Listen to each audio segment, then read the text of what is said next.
Mani sauc Inte Nolle, esmu korupcijas novēršanas un apkarošanas biroja pārstāve. Ar Eiropas ekonomikas zonas grantu atbalstu Korupcijas novēršanas un apkarošanas birojas īsteno projektu Atbalsts trauksmes celšanas sistēmas izveidē Latvijā. Esmu šī projekta vadītāja.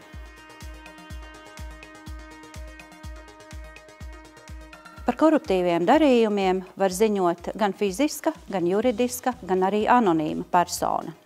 Atšķirībā no citiem Latvijā pieejamiem ziņošanas kanāliem, šajā kanālā katrs ziņotājs saņem unikālu identifikācijas numuru, kas pēc tam ļauj sekot līdzi ziņojuma virzībai iestādē.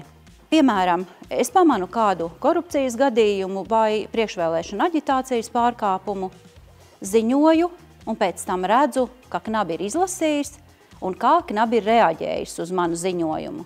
Ziņojums var iesniegt gan KNAB tīmekļa vietnē, gan mobilajā lietotnē Ziņo KNAB. Cita starpā projekts ir ļāvis arī stiprināt KNAB un partneriestāžu darbinieku profesionālās zināšanas un spējas identificēt korupciju. Vēlos arī uzsvērt vērtīgās pieredzes apmaiņas vizītes, kas mums bijušas arī ar donorvalstu pārstāvjiem – Norvēģiju, Islandi un Lihtenšteinu.